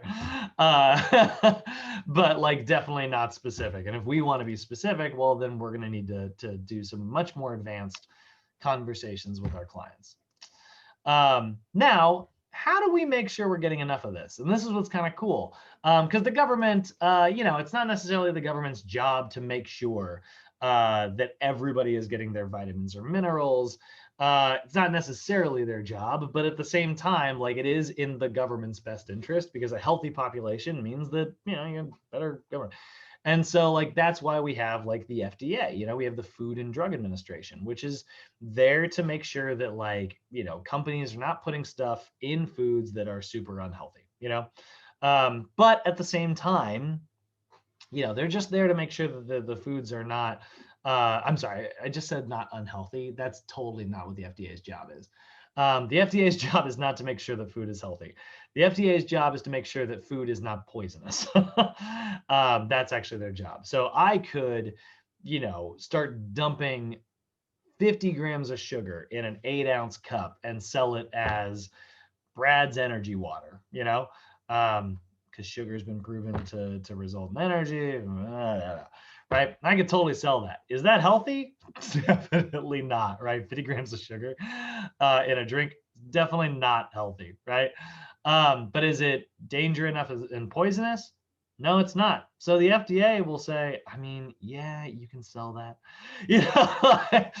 but I got to put a label on it that says, how much of a percentage of things it is every day. So that's the FDA's real job. The USDA, same thing when it comes to agriculture, right? So those two things are there. Now, like I said, it is somewhat in their interest to have a healthy population. That's where like the labels started coming in. This is a big part of like we just recently redid our nutrition labels to make them clearer and easier to read. And some people got very up in arms about that because they were like, why are we spending money on redoing these labels? Well, it's going to result in people knowing more, and the more people know about nutrition, the healthier options they're going to make, and it's hopefully that leads to a healthier population, and that leads to a better world that we all get to live in.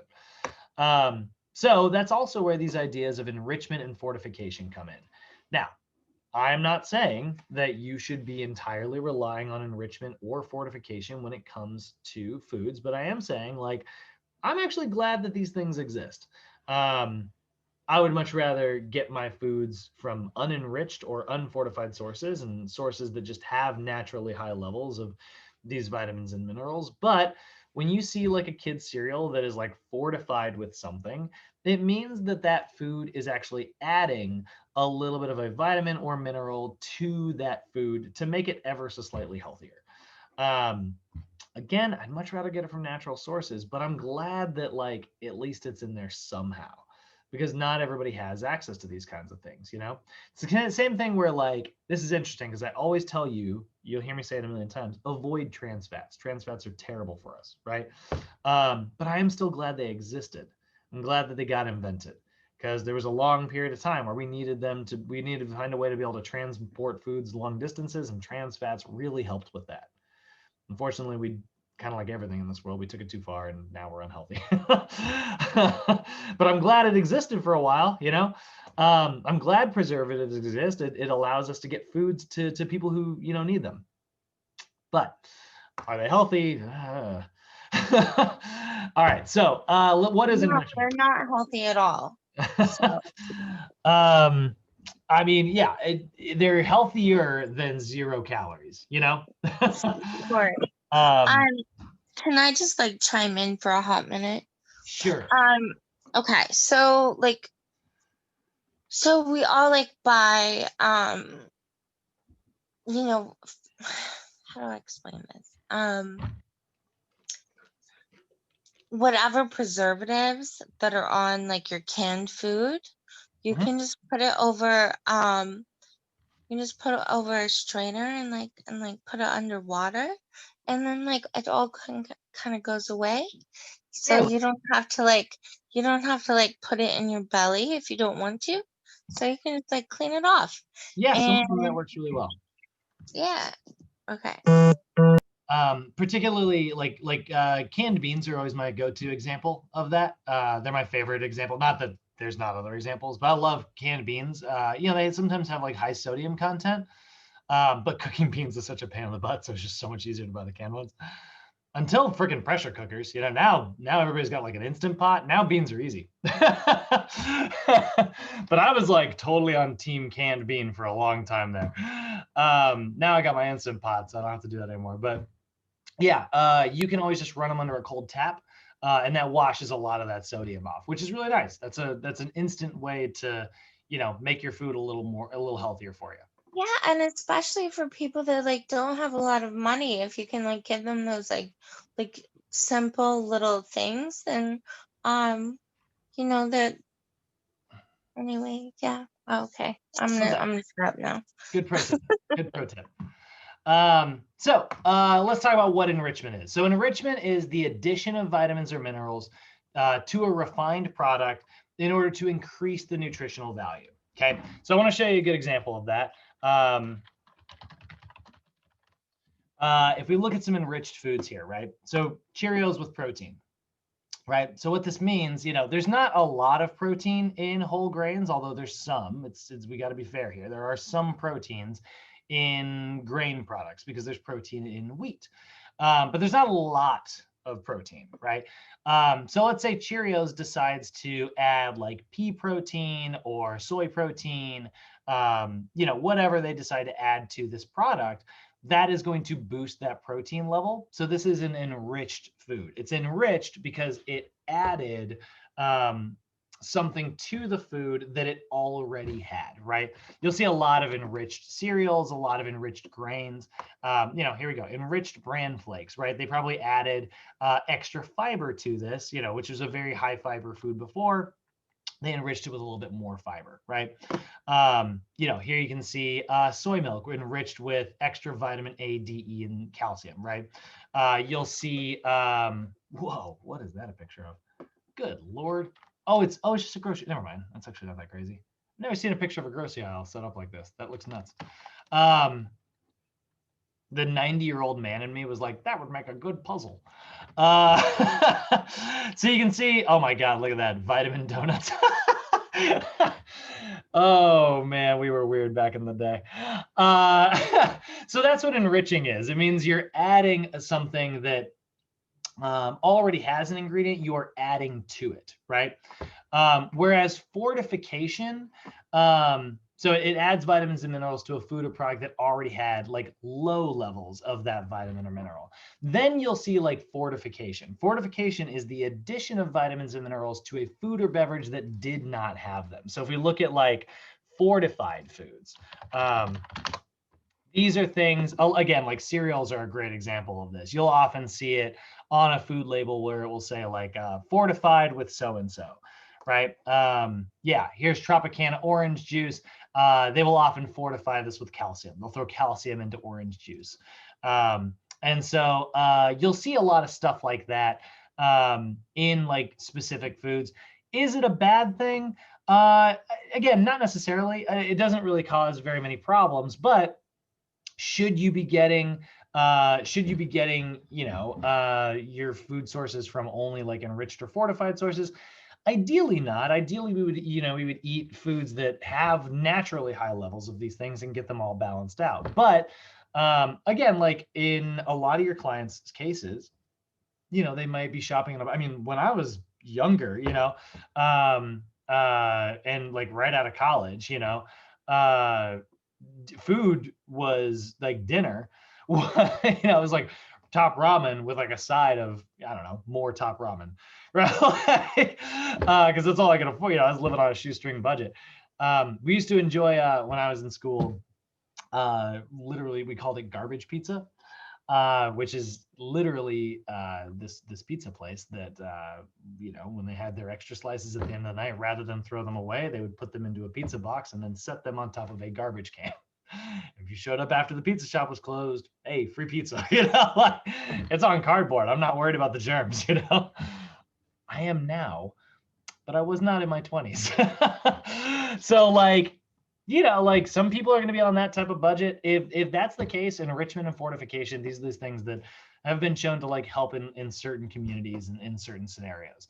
But we should be aware of the fact that like maybe somebody's like, hey, this has got plenty of vitamin C in it. And it's like, okay, it does have vitamin C in it. Are you getting those from natural sources, or is that vitamin C being added in the form of like aspartic acid powder, right? Is that right?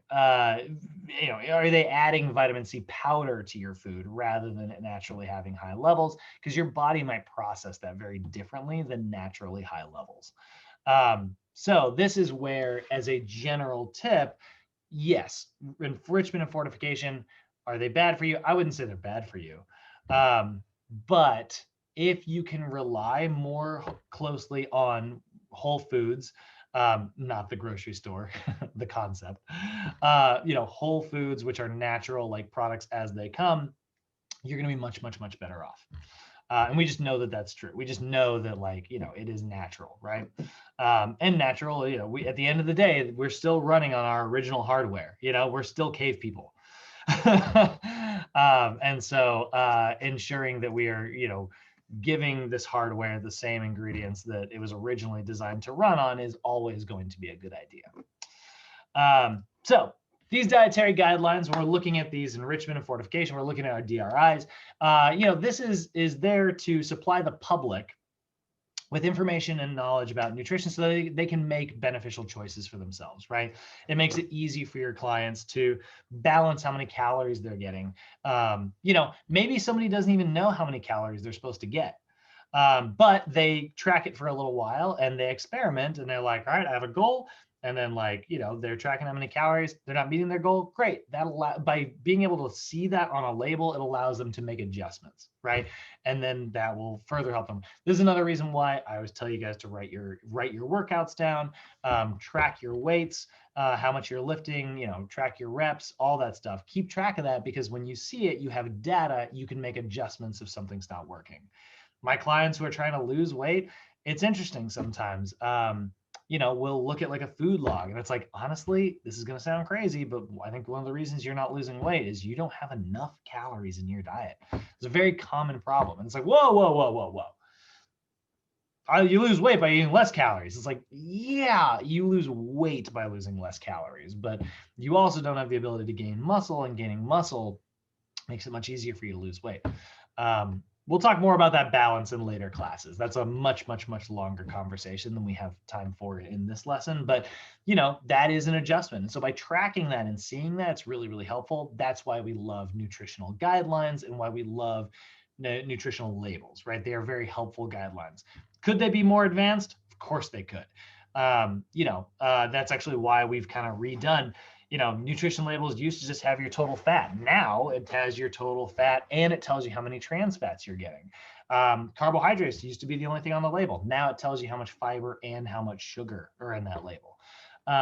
Also, the new rules are that they are not allowed to do weird serving sizes anymore, which is great, because that's actually how, not to go all conspiracy theory tinfoil hat on you guys, but that's how a lot of food labels used to hide unhealthy choices. Is they would be like, oh, we're just going to make the serving size really small, and then suddenly it's got no fat in it because it has 0.4 grams of fat in it, and 0.4 you can round to 0, like True. Yeah, let's not go all like, crazy tinfoil hat or anything, but like, let's be aware of the fact that like these companies are here to make money, like, it's like I always talk about Disney, like sometimes people are like, oh, some people are like, oh, Disney's evil. And other people are like, Disney's so good. They're doing these really nice educational initiatives. And it's like, look, Disney's a company. They're going to do good because it makes them money. They're going to do evil because it makes them money. Like, they're not evil. They're just a company, Same thing is true when it comes to nutrition labels, which is, again, kind of goes back to our conversation. Is a food good? Is it bad? It's just food, So in general, here are the pro tips that will get you the most distance with minimal effort, right? So these are the general pro tips that you're going to hear us say. So try to reduce your sodium intake. Now, again, sodium is super important, but in general, we get too much of it. We have a lot of processed foods. The act of processing a food, in order to get it to last longer, you put a lot of salt in it. It'll last a really, really long time. Lewis and Clark knew that. That's why you see movies back in the day, they're set in Westerns, they salt food and it makes it last longer. We've known that for centuries. But hey, guess what? You're gonna end up eating all that salt. So we have a lot of processed foods. We have too much sodium. So generally, it's a good idea to tell most people, hey, reduce your sodium intake. Reduce saturated fatty acids. Saturated fatty acids do have positive effects in the body. It is absolutely true. But generally, in the world we live in, we get a lot of it. So Try to reduce that. Your cholesterol and solid fats, which is hilarious because solid fats are saturated. So this is almost like a typo. But your cholesterol, right? Getting too much cholesterol. Yeah. Again, cholesterol also really important. Everybody in this call right now, we all need cholesterol to make our hormones. We love cholesterol, but again, we live in a world where we get way too much of it. So generally try to reduce it. Sugars, like again, sugars are great for energy production if you're going to do something athletic in 20 minutes or an hour, right? But we live in a world with too many of them. So a good pro tip, reduce your sugar. And try to avoid any refined grains and alcohol. Refined grains are basically sugar. Alcohol serves no purpose in the body. Don't get me wrong, alcohol, can you have it and still be healthy? Sure, here and there. But, that whole a glass of wine at dinner thing that they used to say, it's like it has resveratrol in it and antioxidants. That has, for the most part, been debunked in the last few years. There really is no health benefit at all to any form of alcohol in there. You could make a small argument with certain types of beers that they have like minerals in them, but it's like there's no world in which you're going to win me over on the mineral argument, because you should be getting it from somewhere else, and the same thing is true of the antioxidant thing. They're like, yeah, they found that people who drink a glass of wine, it has antioxidants and it made their heart healthier. And it's like, there's antioxidants in oranges, there's antioxidants in spinach, like there's no version of that argument. At this point, we've pretty much debunked that. So try to avoid refined grains, try to avoid alcohol. At the end of the day, they all get broken down into sugars, and alcohol causes some other problems as well. And then, so there's all the bad, don't do this, don't do this, don't do this, which is my least favorite way to give dietary advice, by the way. But my favorite way to give dietary advice is this instead. Instead of telling people what not to eat, let's tell them what to eat, right? So increase your intake of vegetables, fruits, and whole grains, right? Grains that got a lot of fiber in them. Grains that are going to go through and pull everything out of you, right? Because vitamins and fruits are going to be really rich in antioxidants, like I mentioned. They're going to be really rich in vitamins and minerals. Your whole grains also are rich in vitamins and minerals. This is one, fat-free or low-fat milk options. Yeah, this is totally like, this is where the government also is influenced by companies that are trying to make money. You're going to see me talk about milk a lot because it is in your slides. Do you need milk in your diet? Of course not. Is milk a good source of calcium? Sure, but there's plenty of good sources of calcium out there. Oh my gosh, I'm lactose intolerant. What are you going to do? You're fine. You don't need milk, but you will hear a million, like, the US government loves cows. Like, we make a lot of money off of dairy.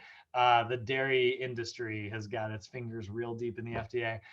So because of that, you're going to see a lot of slides and you're going to hear me talk about dairy a lot. But in general, we do know that dairy has a really high level of saturated fat. So generally you would say, well, then don't drink milk. But because the government is making these recommendations, instead they're saying, well, drink fat-free milk. Hey, fat-free milk is less in that saturated fat. So if we go back to, avoid those saturated fats, there's the opposite side of that recommendation there. If you are lactose intolerant, no problem. Most people are. So if that's the case, and you want to have like a milk product because maybe you like cereal or something. But there's soy milk, there's oat milk, there's lactate milk without the actual lactase. So there's so many other options. Absolutely. Right. Love it. I'm a big fan of almond macadamia milk. I think that blend tastes really good. Lots of that stuff, and then try to get, when it comes to proteins and oils, you're trying to get like oils, like liquid oils. Those are going to be your unsaturated fats, olive oils and things like that. And then protein foods, you want to go with lean options that are low in saturated fats. And our goal here is to build healthy patterns of eating rather than just trying to get something healthy every now and then, right? So how do you ensure that you're doing this? Well, here is the main message of today's whole lesson, which is the real pro tip that we're going to talk a lot about for this class. we're going to return to a lot. It used to be the food pyramid, right? It used to tell people, we used to tell people, that's Etsy, darn it. This is when you're building a diet, you want your foundation to be made out of like whole grains, and then you want lots of fruits and vegetables. That's actually not even the version that I grew up with. I grew up with this one. Whole grains at the bottom of the pyramid. That's the biggest section, and then vegetables and fruits, and then lean meats, and then dairy got its own section. And then it was like, you can have like sweets and stuff, but it should be the small part of the pyramid here. And it worked. There's been a million versions of the food pyramid. That's the actual one I used to grow up with. But nowadays, like that's not a very easy way to quantify things. Now what we have instead is called the MyPlate system. And this is I'm a really big fan of this system. This is something that the government started releasing. And instead of telling people what to eat every meal, they said, why don't you try to just structure most of your plates to look something kind of like this? Again, there's dairy. You don't have to do dairy. Thanks, government. So this is where you're going to see like the MyPlate system. So the MyPlate system is really great because it helps you avoid oversized portions, and it helps you enjoy things, but still eating like, good levels of them. The idea here is you're going to make half of your plate fruits and vegetables as often as possible. And then try to make a quarter of your plate like healthy whole grains. Go with low sodium option. Try to go with water instead of sugary drinks. And a lot of times you'll see like a MyPlate icon on certain foods where it's like, this is a good example of something that fits well into the MyPlate. And so there's a lot of information. You actually can go to this website here, which we're going to be revisiting a lot, choosemyplate.gov. And this is a really cool little resource that has a lot of really fun, it's got a lot of really, really fun things on it. There's some really, really great articles here. Let's go to the Eat Healthy section. And we'll talk about like eating healthy on a budget. Oh, I love this one. I've seen this. I pulled this article up before. So it's got really cool options for people who are learning how to, eat healthy on a budget. Like here are some time-saving tips for pre-creating healthy meals. And they got these really cool little articles up here. They actually redid this website. I'm having trouble navigating. Oh, they made an app too. Of course they did. Where are my articles? You know what? Actually, I just remembered I saved them. They're in my folder here. Oh, that's not the one I want. Yeah, there we go. So here's like a little handout from choosemyplate.gov, and it's like, here are 10 little tips to generally make better nutritional. It's like, find a healthy eating style. Find a version of this that works for you. Make half your plate fruits and vegetables. Focus on whole fruits instead of like chopped up fruits. You get the skin in there. That skin has fiber in it, right? Try to vary your vegetables. Get a variety. Fresh is great, but you know what? If there's certain frozen options that are better, broccoli, actually, you get a higher nutrient content in the frozen version, because the fresh version sits on the aisle and oxidizes for a few days before you get to eat it. Canned or salad, find the version that works for you and try to vary it up. Try not to only be canned all the time. Try not to only be frozen all the time. Switch it up every now and then. Make half of your whole grains. Drink water, anyway, so it's just like a lot of really cool little pro tips there. Here's 10 tips for eating on a budget, right? Make a plan. Good God, I tell people this all the time. Have a plan before you go there. Certain foods like beans are super, super great for your wallet, and really rich in, lots of vitamins, particularly minerals too. Cook once a week, do your meal prep. So anyway, a lot of really cool tips there. I'm going to show you guys those more in later classes, but that's the Choose My Plate website. Here's a general version of what that looks like. This is a little bit of a better infographic because it kind of shows you examples down here at the bottom. We will also be talking about, I think it comes up, no, it's another class. We'll also talk about the Harvard eating plate, which is sort of what resulted in the My Plate, but the Harvard eating plate, oh, it was there. Sorry, it was already up there. There it is. A little bit different. They actually put a little bit more emphasis on vegetables, a little less emphasis on fruits, just because of the sugar content. They include getting healthy oils in your diet. They replace the milk with water, which I'm a big fan of. And then everything else is the same, like a healthy protein and whole grains. So this is the Harvard eating plate. Obviously, totally the same concept here. But let's take a look at some really good examples here. You can help kids create these habits by doing something like this, right? They get half their plate, fruits and vegetables. They're doing crinkle cut carrots there because, kids love stuff like that. Hopefully that's a whole grain waffle. I doubt it is. And then here's like a kind of a lean protein. So this is a vegetarian option here at least. There's an example, again, fruits. They went with potatoes for veggies. I don't know about that. But grains here, scrambled eggs. So doing something like this and creating your plate in this manner is just a really good way to ensure that you're getting plenty of fruits and vegetables in. Let's take a look at, we look at a lunch version, right? Even something like this, if those are whole grain tortillas, yeah, they might be a little high in sodium, but you're not getting a ton of them. And it's a great way to get some, this is a good way to get kids introduced to this idea. If you're eating these colorful plates all the time, these are going to be the general habits that have long-lasting, easy to stick to events, rather than trying to be like, how many grams of, vitamin C do I need, or carbs, or every single day, considering stuff like that. Why don't we just try to make our plates colorful? It'll go a long way. So, looking at the FDA guidelines, right, on your nutrition label, the thing that they need to include, they need to have a statement of identity. So they got to say what the food is. Its net contents, like how many grams and things like that. And then it has to have the manufacturer and packager and distributor. And then it has to have an ingredients list. Now, that ingredients list actually goes in a specific order, which we'll talk about later. But if we look at again, we look at that nutrition label. Oh, it's not going to show me the ingredients list with ingredients.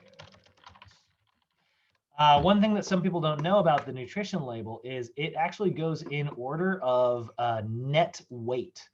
So the number one ingredient that's in this box of cereal, the thing that makes up most of its weight is whole grain wheat, which is good. There's the whole weight, but the second one's sugar. So the second heaviest thing in here is sugar. Oh, this is totally Raisin Bran. I would bet $1 on it. And then we see raisins, so even more sugar. A little bit of rice, wheat bran, whole grain oats, brown sugar, so more sugar, glycerin, corn syrup, that's more sugar, and then 2% of a little bit of salt. And then we see 2% or less of salt, malt flavor, cornstarch, guess what? More sugar. Molasses, guess what? That's also sugar. Palm oil, cinnamon, honey, you guessed it, sugar.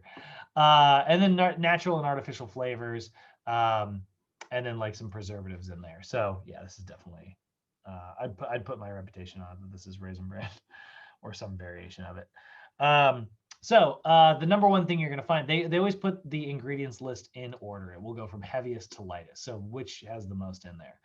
And then we'll have your nutrition facts panel, which will tell you how many grams of each thing and in relation to what is recommended is. So you can see here,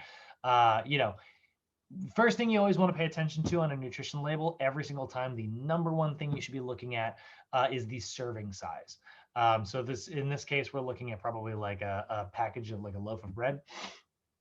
So the serving size is 1 slice, which means that slice should weigh about 34 grams, There's probably 20 slices, and there's about 20 slices in this package.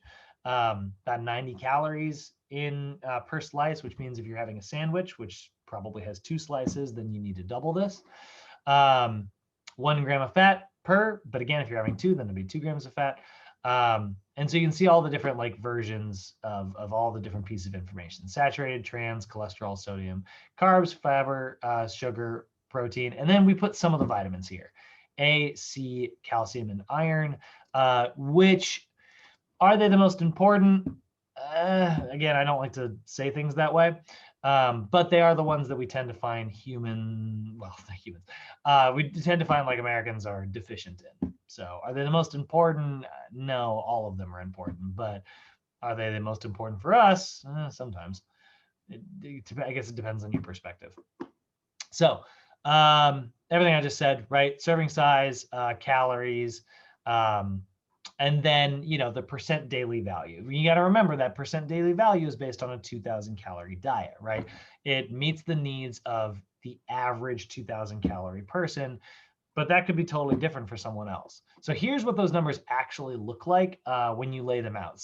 2,000 calories is about 65 grams of fat. So if we go back here, this has 1 gram of fat in it, right? So 1 divided by 65, that comes out to 1.5%, which we round up to 2% on this label. So that's why you see it listed as 2%.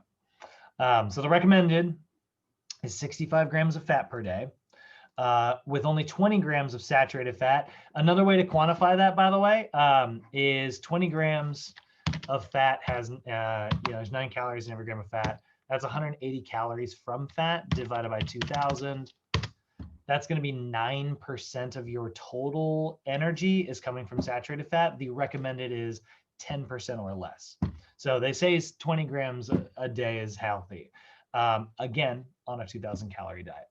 About 50 grams of protein, that is for sedentary people. Obviously, in our last class a couple days ago, we talked about how like your protein needs change based on what type of athlete you are and how much you weigh. But the general assumption is 50 grams.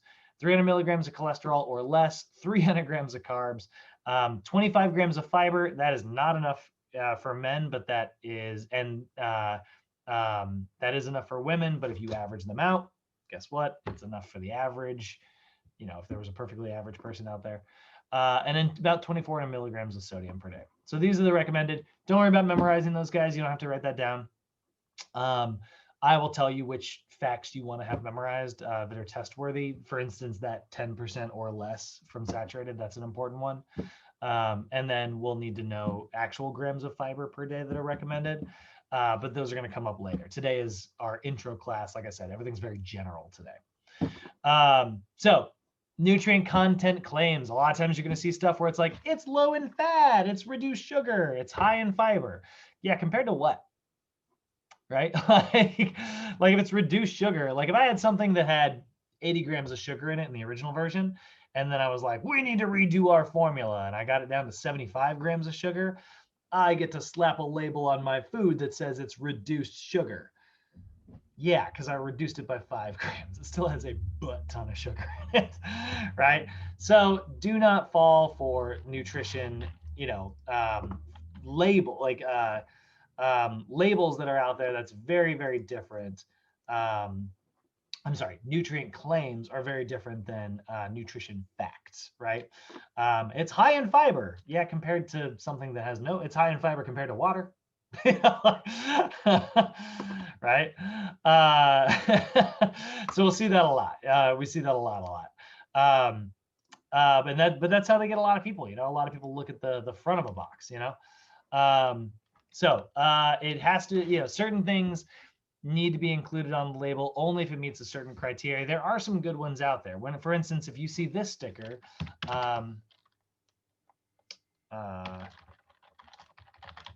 you ever see this sticker right here on the front that is USD organic? Just so you guys are aware, this is actually not 100. It says 100% organic certified. Just for the sake of being perfectly honest here, yeah, it is. They say 100%. It actually doesn't have to be 100%. It has to be at least 95%, because that is that they can't account for. If they get in big trouble, the FDA is coming along and like testing their food sometimes, and if I don't know, like something floated into the factory, they could lose their whole thing. So oftentimes they actually mean 95%. It's still very organic. That's great. That's incredible. Take 95. I just want to be very clear with everybody. There is also, you'll see made with organic ingredients. You'll see that label sometimes. You'll see made with organic ingredients sticker. You'll see this one right here. So, you know, that actually means about 70% of it is organic. It's not bad. Also not something, and here's the thing, and we'll talk more about this. I don't want to launch too much into this right now. But like, I do love organic. There's no argument against organic foods. You know, organic is good for you. We can just say that, right? But I'm actually, you know, there's a lot of GMOs out there that I'm not super against. There are a lot of really amazing things that science has done to increase the nutritional value of foods. We've, you know, because if you breed two plants together and it makes a really strong strain, well, you selectively bred them. That's actually a genetically modified food now. You can go in there and like mess with its DNA. You didn't shoot a bunch of chemicals into that food, but you did, you know, choose that really healthy strain and that really healthy strain. That means you modified it a little bit.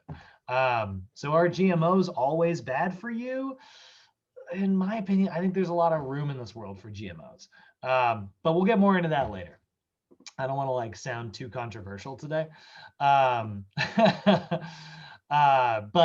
there is, on the flip side of that argument, there is no argument against organic. Organic is always going to be okay. Certain GMOs are going to be sometimes okay. Anybody something at that? Yeah, I have a question. Sure. Okay. So for me, like, I had a question, like, why am I paying like triple price for organic? It's like, how do I even know if it's organic? So So you got to look for the right labels. You got to learn which sticker is which, you know. Particularly though, this one's good. But if you want like a fully organic thing, you are looking I'm just trying to make a living. So no. This sticker right yeah, so like, okay. So what I've learned over the years is like, if you buy an avocado, there's like skin on it.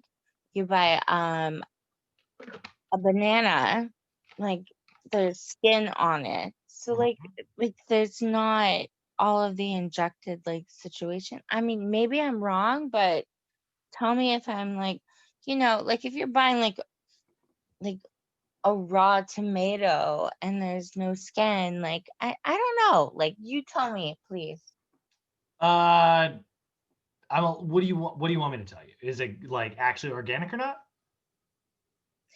Okay, so anything with like skin on it, you don't have to buy organic. Oh, okay, I got you. I know right now. Yeah. So yeah, which foods you talk about, like pesticides, right? So certain pesticides have been shown to have really positive effects at keeping insects off of food. And what that does is that makes farmers lose less food every year. And then like by losing less food every year, they're able to make better profits. So it is in their best interest financially to use pesticides. But certain pesticides may or may not have certain negative effects inside of the body. A lot of the research on this is still out because getting funding for that research is difficult. That's a very long conversation. But generally, like, you know, there's a lot of theories behind like why pesticides are very, very bad for us, right? But here's the thing, like if you got a really thick skinned food, yeah, those pesticides can't really get through that skin. Versus like other types of foods that, you know, that's like I needed like some reassurance because like I stopped buying organic like 3 times more prices, and like I yeah, that can be okay. But when I do buy organic, I buy like bok choy, or like buy like mushrooms. I mean, I know which things are very important. But at the same time, I'm like, don't mess with me. Like seriously, I'm gonna pay 3 times the price because nope. Yeah, I mean that's the cost of, you know, farmers losing half their crop because maybe it was a bad insect year, you know. That's what's like kind of the bummer about organic food. Well, sorry about the farmers, but I'm not putting that into my body. Well, that's the choice you got to make, right? But yeah, I think that I don't think there's any argument that says organic is bad for you. And then there are, some arguments that say inorganic is fine, and some other ones where it's like, maybe you want to stay away from that, hormones in certain milks, for instance. Sometimes people are worried about that. And there's growing evidence to suggest that, yeah, like the way we grow milk is maybe not super great for us.